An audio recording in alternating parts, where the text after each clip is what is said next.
And we've talked about this at the beginning of June. In our area, things die out. And we had listings that we put in June that normally we don't list because everybody goes on vacation, graduation, everything else. And the question was, and I believe I said it in that podcast in the beginning of June, I wasn't 100% sold that the issue we were experiencing was 100% economic, and the seasonality of just what happens here plays into it. So here we are now, the end of July. Open houses prior to this last weekend were dead pretty much across the board. And all of a sudden this last weekend, out of all of our open houses, traffic increased 300, 400%. There was times where I was texting or calling Ben, and I'm like, how many people do you have? And he's like, 1, 3.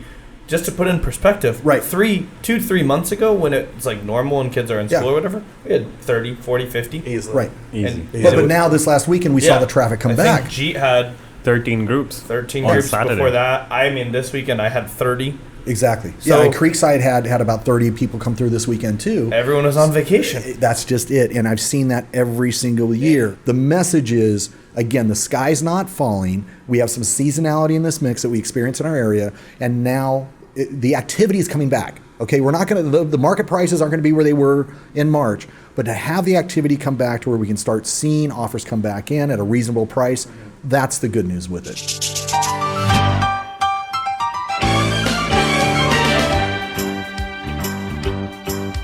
It's a rare condition this day and age to read any good news on the newspaper page. And love and tradition of the grand design, some people say, is even harder to find. Thumbnail is this. The market's absolutely in shambles. Yeah, I don't buy that. Hey, list low, sell high. That's true, though. All right, so I guess we can jump into it. Let's get with the market. Do you have the market? You want to do the market minute? You got it? Say no more. Do it. Let's go. Is your you better have the right mustache numbers. Market minute. Oh, you do have the right numbers almost. That's good. Single family homes. He said almost. We have close to 1,500. We have 1,488 single family homes on the market. 90, but who's counting? Listen, what did you have? I think 290. And that was this morning. Two went pending since then. See, the market's moving. the market's moving. We got 2 sales in 2 minutes. Condos and townhomes, we're looking at 618 on the market. Pending, we have about 850. Yeah. And contingent homes on the market, 193. That is interesting. It's interesting you pointed that out, but go ahead. I'll let you finish that thought. I was going to say it's interesting because I've been hearing more, and I don't know if you guys have as well, agents telling me, go ahead, submit a backup offer. You never know what's going to happen. Submit a backup offer. We might look at it. Well, and to your point, a contingent offer as well. Yeah. I mean, you had how many of them? Over 100 of them that are contingent 193 right now. That are contingent right now. Where if this was a year ago, how many contingent offers do you think you'd have out there? So you brought up a really good point that I want to just talk to the viewers about. Of course. A lot of people don't know what the word contingency means. Oh, thank you. So when we would go, so basically, let's back it up a little bit. When we would go to these large... It's a community I'm sorry. Okay, so when we go to these large... events, we call them mega camp. We meet in Austin once a year. There's agents from all over the nation. Yep. You hear a lot of stories about my buyer backed out, the seller gave credits, blah, blah, blah. Sure. And I just tell them, we don't have contingencies. We do have contingencies, but for the last 5 years, we have not really been dealing with them very much. California actually frowns I'm upon going to that. add on to your awareness campaign here for contingencies, because I think we're talking 2 different things. When we say contingencies, you're referring to financing, physical, loan, appraisal, all those things. But there's also contingent sales in the sense that somebody has to sell their house. Correct. Contingent before. So a contingency, long story long, would be a way... Contingency is a contingency would be a way... brownies before you came in here or what? A contingency would be a way that the buyer could back out, essentially. Correct. Without losing money. Yeah. Well, right, but when you pointed out 120 of these contingent sales, those are going to be contingent upon the sale of somebody's property.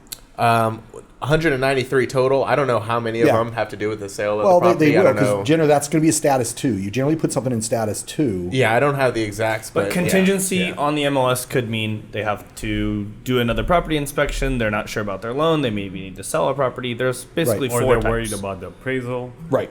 So again, going back to this point, that's a very high number in today's market. That means that there's more opportunities for buyers that weren't there before. Yeah. Right? And since this is a community announcement, Yes. in a market that is going down, like we are, trending downward, Well, okay. shifting, right? Shifting. We're not There you shifting go. up, we're shifting down. Transitioning, shifting, Yeah. like that. You do not have to worry about an appraisal issue as much because it's not climbing so quickly. So if you guys are a buyer out there and you're looking, I would say if you're going to remove any contingencies, chances are you could do appraisal without being super worried.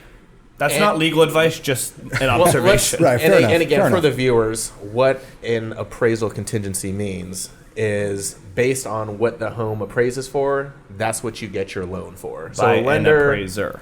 by an appraiser. So a lender is only going to loan you money on the appraised value of the home. So if you put an offer for 1.2 and it appraises for 1.1, you as a buyer need to come up with $100,000 to equate for the missing loan amount from the lender. Generally speaking, unless somebody has like 50% down or Correct. something like that way, then the bank will see enough equity in that deal. But to if make you're it work. stretching for that 20% Correct. down, you need to make sure Right. your house Which is brings gonna up a appraise. good point, because I got a question the other day by a buyer saying, does it matter if we come in all cash or if we come in with 5% down? I would say in a few months ago it mattered, but in today's market, buyers have a lot more opportunity to come in But with a again, we lower got to be interest careful rate about down. those generalized statements, because we still have homes that are selling with multiple offers. That there's no way somebody's going to take. I mean, we just took an offer the other day where somebody was at 20% down, but the offer we took was 60% down. Right, so there's still, Depending on the to situation. your there's point, still- there's yeah. there's more opportunities for 5% down buyers right now. Correct. Right, without a doubt. But it's still Without a doubt. way easier to get a loan when you have 60% down. Well, yes, Correct. and there's less to worry about. Yeah, and then what about PMI? Correct. And what's the announcement on what's the PMI? Public service announcement on PMI. What's PMI?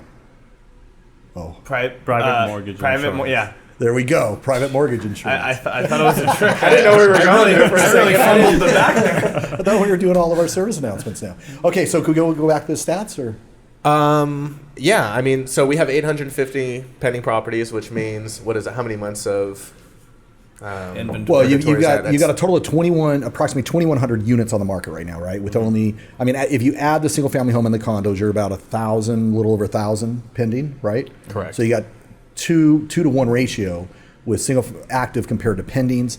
That's really still only about 6 to 8 weeks. But it is completely backwards from before. Correct. It used to be pretty 1-to-1, right? Now, does the overall number on the market?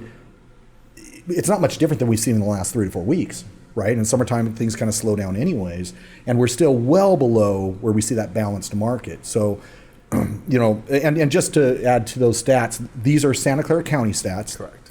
If we narrow it down, we work all over the place, but we're based in Los Gatos, and this is where when people hear the news about there's a huge correction or nationally things are going down, well, in Los Gatos, you have 39 homes on the market, only 39 homes. Only out of those 39, only 6 are listed under $2 million. The lowest price one is at 1.7, and then it goes from 1.7 to 1.998, 1.999. And we do have a great property available on Creekside. And by the way, it's 1,699. It's the lowest price house in Los Gatos. Thank you for that. And we have 26 pending, right? So it's interesting to see that condos. There's only 12 homes on the market in Los Gatos with 5 homes pending. So I only point that out because I know we like to generalize things, and I'm going to go into some things where we're generalizing appreciation year over year and stuff. But when you narrow it down to these microeconomies like Los Gatos, I'm not saying that we're completely resilient from this transition or shift that we're seeing, but we're more resilient than other areas, right? You go to Columbus, Ohio, they're going to have more of a shift. Or if you go to Stockton, California. So do you think that part of the problem with the Bay Area in general is that somebody sells in Los Gatos, right? But they want to stay local. The move up part of the housing market is so drastic, right? You can go from Cambrian at 1.6, but to get into Los Gatos, probably you're going to be at $3 million, Sure. generally speaking. Sure. But you go to Columbus, Ohio, Right. you go from 220 to 245. That's a pretty big gap. Right. Or a pretty small gap, excuse me. So Well, I think that's why there's a huge lack of inventory as well. Is that fair to say?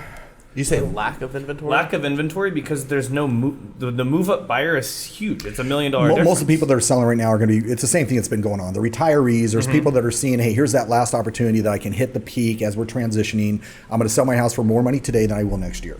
Those are the people that are moving, right? Yeah. Or if it's a job situation or a life-changing event, right? Less moving up and more moving out. Correct. Yeah. And yeah, so to your point, that's what's keeping our inventory low, right? We don't have, I mean, you go to some markets, Columbus, Ohio, I'm assuming, or you go to Phoenix, Arizona, or Las Vegas, or in Austin, Texas. I mean, you're going to have thousands of homes. I mean, literally like 5,000 homes on the market.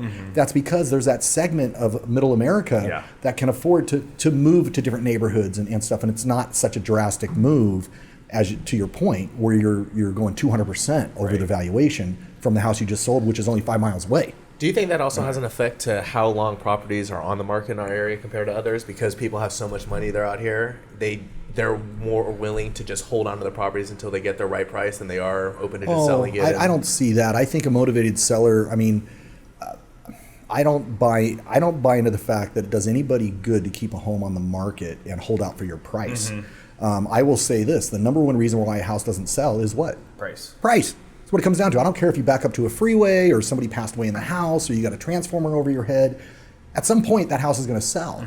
So the seller that sits there and says, I'm going to hold out for my price. Now, in an upward moving market where it's appreciating rapidly, they might be able to catch the market as it goes up. Correct. But in a downturn, they're going to be chasing that market all day long, and they're going to sell it for less money than they would have if they priced it right to begin with. So we just had a listing, property on Fuchsia, beautiful home. Okay. I knew that in order to get to the price where the seller needed, if we listed at 225, where ultimately we ended up, we would just be screwed. So I priced at 1998. We had 11 offers. We actually had an offer higher.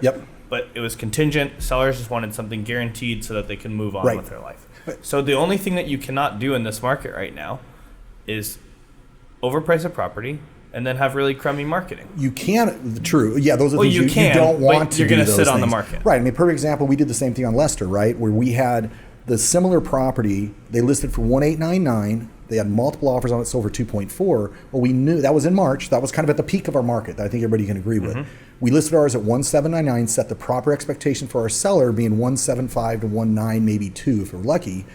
Sure enough, we generated, I think, over 7 offers on that property. We went over $2 million on that property. So it's about a seller, and we've talked about this time and time again, having the proper expectations and having your agent, your professional, your advisor be able to tell you what you need to know, not what you want to know. Correct. And I think now more than ever, a strategy matters. 100%. Who you work with matters. 100%. Coming up with a freaking plan as to how you're going to get to where you need to go. Absolutely. Yeah, you honestly need an agent that understands you and understands your financials. And again, you don't want to, when people walk into a situation at a home and they say, oh, we're going to buy this home and then we're going to remodel it, they need to understand that remodel is most likely going to come with liquid cash. So if they're putting everything down in a home and they don't have enough money to even remodel or expect a domino to hit a domino and create another issue, it's never going to work. And that's when you see these people get in these situations and then they end up having to sell within the first year. Yeah, and to your point, I think it is very important. You know, one of the things when we talk about choosing an agent, it's not because what price you're being told. It's not how much commission you're negotiating on it.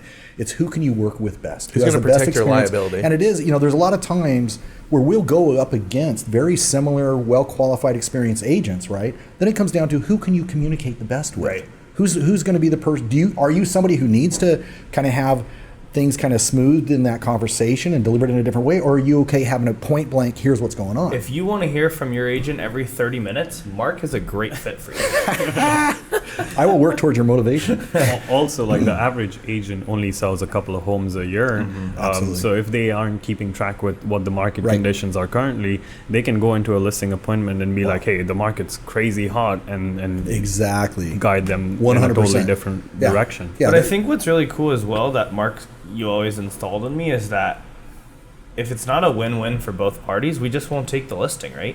Like 100%. We just took over a listing for another agent. They were priced super high. I said, listen, I'll take it, but we're going 998. Yeah. If you don't want to go 998, I'm not the guy. 100%. And my phone has rang about 16 times since I've been sitting here. We're going to have multiple offers, drive the market up. Yep. We do not dictate the value, but we can maximize the value. Absolutely. So I want to go back to some of these stats and kind of proving the point of our consumers need to be careful of what they're listening to, right? Because the national news is different than what we're experiencing here locally. On the national side of things, sales of new homes are down 17.4%. We have projects here that are still moving pretty quickly. I think a lot of times people have to understand when we talk about these downturns, it's not the sky is falling, it's a correction in place. We have had double-digit appreciation for the last 2 years. I mean, just last year to date, from June 2021 to June 2022, do you know how much prices have been up over the last year? Santa Clara County? Santa Clara County. 48%. That's 35. Well, Santa Clara County is a general, right? I'm sure if we go down to certain areas, there are some higher points. 20% overall from June to June this year. That includes Gilroy, Morgan All Hill. of, yeah, exactly. So if you Alpha narrow Hill. that down to like Los Gatos, yeah, I mean, we've had 28% on a general basis, Wow. right? Most states have had 20% or more, and some of them had over 30%. And generally speaking, what did the economy do during that? Would you say it's was up 50? Well, I mean, let's. 70%? Well, when we say economy, if March you look at to the March. CPI, Yeah. right? I mean, look at the CPI. CPI, when we look at inflation or growth, right? That's 9.1% right now.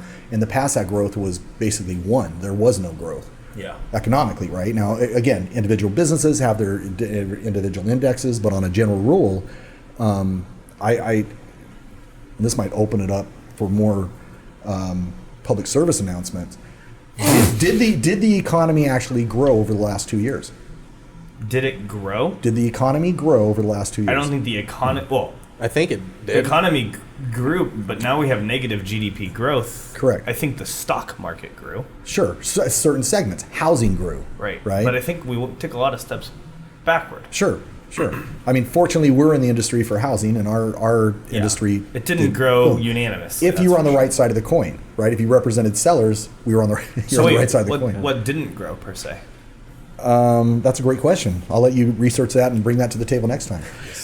But I do have, so in light of that, I mean, if we look at, let's say, what do you think the top 3 states with appreciation were over the last year?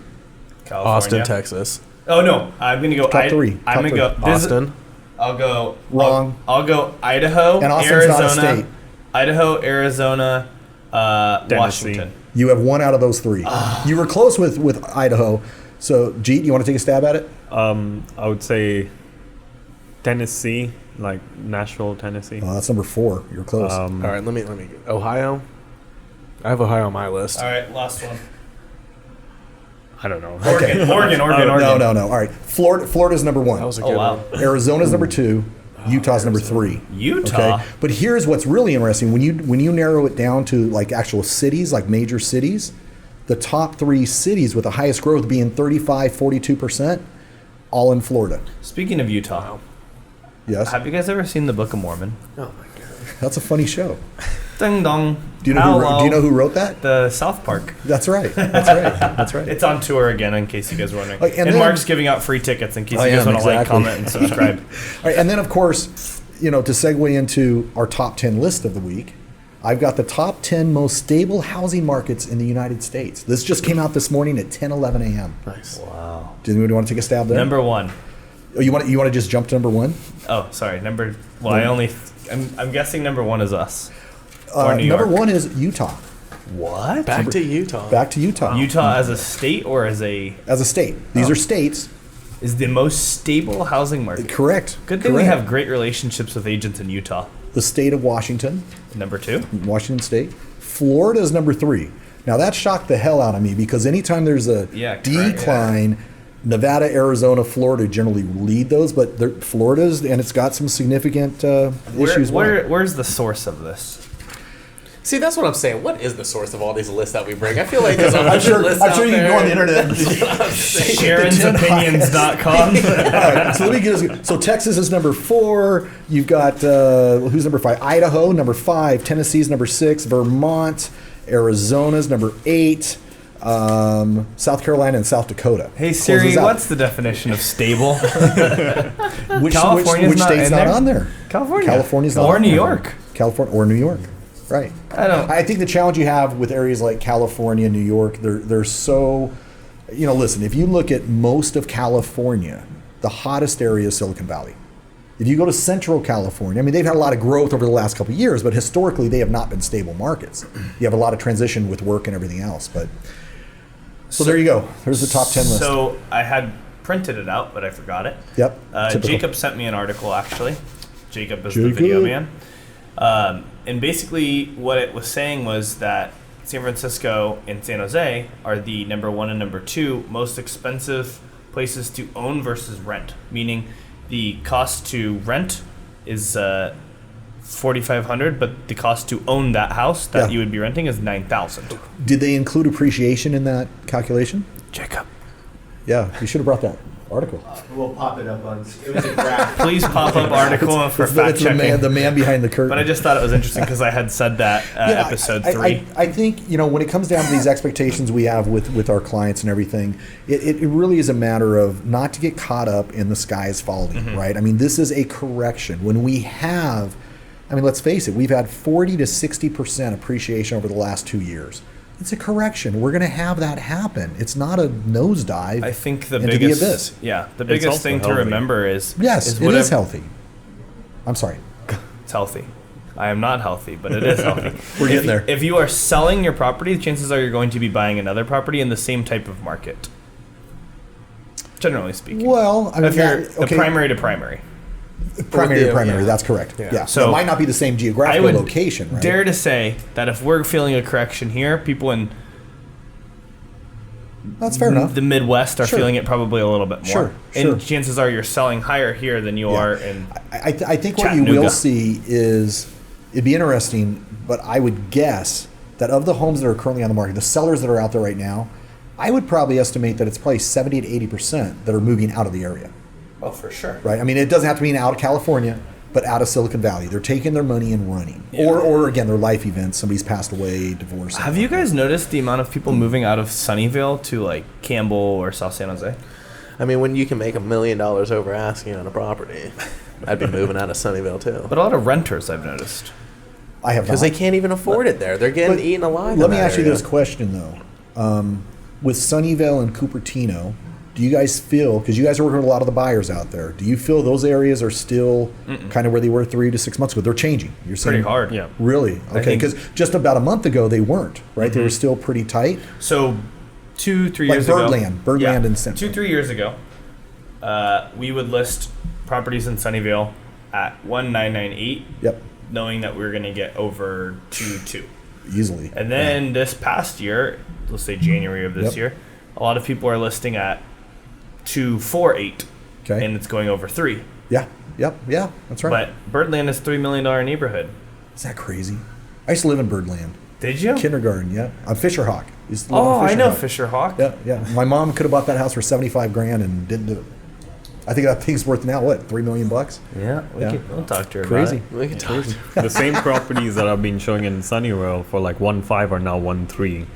So prices are coming down because they used to list at 1.3 and sell for 1.5, 1.6, and now they're listed at 1.3 and sitting on the market 30 plus days. So And to somebody listening to that, Jeet, they can say, oh my gosh, what are you talking about? The sky is falling. I mean, come on, if you're that seller. But what was that house worth a year ago, 2 years ago, right? And in Sunnyvale, you're probably talking closer to the 101 area.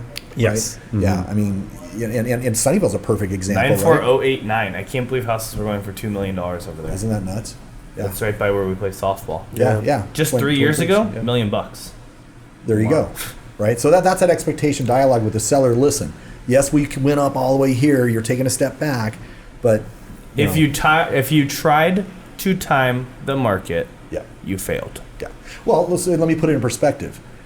Let's look at gas prices right now. If you owned a gas company right now, right, and you were selling a gallon of gas for $3.50 a gallon 6 months ago, and now it went to $7 a gallon, but now you're dropping it down to $5.50, what's a consumer going to think? You're still going to sell a lot of gas. You're still going to be $2. Yes, you've taken a $2 hit per gallon, but you're selling a lot of gas, and the buyer thinks they're getting a great deal. You know what's and yet crazy? you're still higher than you were. What's Yeah. crazy to me about that is all of those gas companies worked together unanimously and all raised their prices at the same time. Well, look at everything. I mean, I don't, But make there this was no like Redfin of the bunch. Sure. I mean, we're not going to make a political statement with this. However, you do question the fact that everything has gone up at some point, and they're going to retreat values, but the value they end at is going to be a significant higher amount than anything cost a year ago. So the question is it people taking advantage of? Oh, look at Chevron's earnings coming out. Totally, right? Holy Toledo. Yeah, I mean, anyways, it's interesting times that we're in, and that's why I love this industry, because it's always that way.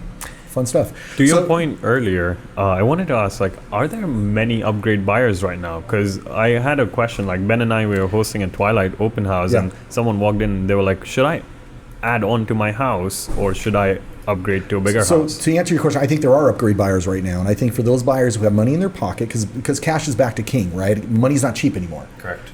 But if I have cash, my cash is going to go pretty damn far right now, because I can take advantage of the transition in the market, and I can do my up. I'm going to sell my house for some pretty good money still. Maybe it's down a little bit, but I'm going to get that relative value on the property I'm buying. And if I've got cash to make that happen. So for those buyers, I think you will see, and the upward upgrading, what do we call them? Upward buyers, whatever. Yeah. Generally speaking, they're going to have money to be able to make that work, to take advantage of that. And you have to remember, as a home buyer, if you live in a home for 3 years, you're not only saving money for 3 years, but all the money you're putting into your home for that 3 years, you're getting right back. So you're going into your next house with close to double the money that you got the first house. Because of the equity. I think the key is if you are a move-up buyer and you're thinking about doing a remodel, like addition remodel versus a cosmetic remodel, remodels right now are costs just so much money, $1,000 a foot as opposed to $350 just a few years ago. Right. I would find a decent floor plan, a good neighborhood, but the size, generally speaking, the size. If you want 3,000, go get the 3,000 square foot grandmother house, and do a cosmetic as opposed to an addition, because it just takes so long with the lack of materials. And correct me if I'm wrong. Again, we had a question on that Twilight open house, and one of the buyers came in and said, well, I can expand on my home, and I don't have to worry about paying these massive property taxes. Get reappraised. Also, they have like a 2%. And again, I feel like, depending on what neighborhood you're in, if you buy a home for $2 million and then you try and upgrade for 2.5, or you try and add on for $250,000, I mean, isn't it easier to split that property tax over 5 years than it is to liquidate $200,000 in cash all at once to upgrade? And then later in time, you're going to refinance, and then the property tax is going to go right back up? I'm with you. Yeah. Right?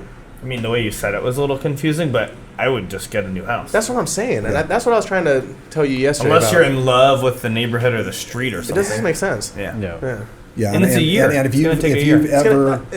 you've ever, I mean, okay, if you're married and you're going to try to remodel your house and you're going to live in that house, chances are the odds and stats are you will not be married by the time that project's done. That's what I'd say. I'm just telling you, that's what the stats his say. and her sink will keep a marriage together as well.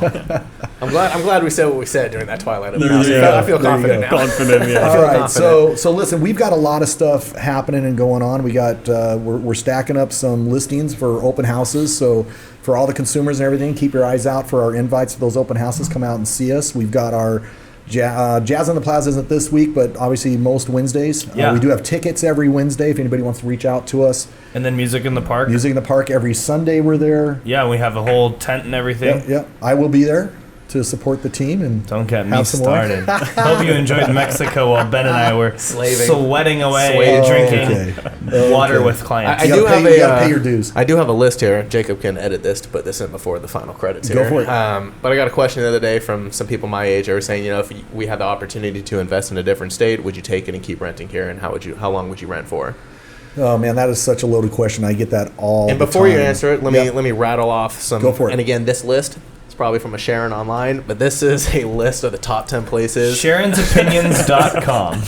Hopefully no Sharons are out there watching this. These are the top places people under the age of 30 should look to invest if they're looking to invest and not buy right now. Okay. Long-term investment? I'd have to see what Sharon said, honestly. I have to confirm. The places on this list are Missouri, Virginia, North Carolina, Idaho, Indiana, Florida, Georgia, Texas. Yep. And Ohio.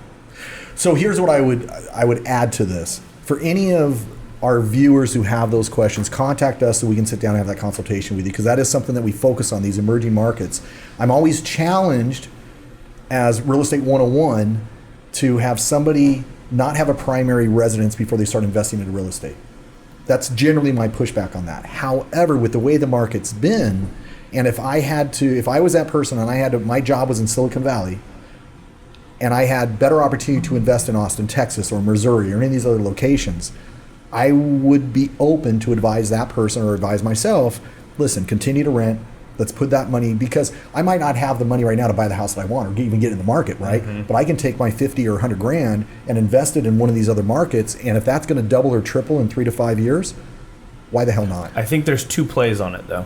I think there's an appreciation play. Yes. And then I think there's a cash flow play. I think your appreciation play is the biggest one in these markets. I don't think it's going to be a cash flow play.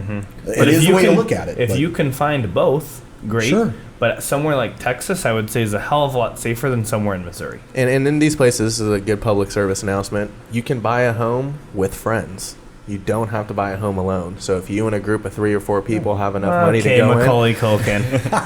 well, call we've me been a doing rooster. that. We've been doing that. Well, and that's right? what I'm saying. Yeah. And for Sure. everyone who gets caught up, like, I need a home. Well, all you need is 3 friends with $50,000. that's a Why don't you great go point. out, buy something, And give us a call first. give it. And Mark structured There you something go. just like that. We do it all the time. All the time. All right, so I think that Don't forget brings us our to a movie close. premiere. Yes. What's the movie? Bullet Train. Bullet Bullet Train. Train with Starring Brad Pitt, man. Hey, I watched the trailer too. How many Pretty people good. in that movie have mustaches? A good amount. Actually, I feel like the only person who does it in this group. What is up with that? You do Look need at a little that. something. Do I? All right, Flavor cool. saver. So listen, everybody, thank you guys very much. Thanks for tuning in. We'll be here next week, and hopefully we'll see you at one of our events. And Take as care. always, remember, when choosing a real estate agent, who you work with matters. There you go. Awesome. And that's a wrap.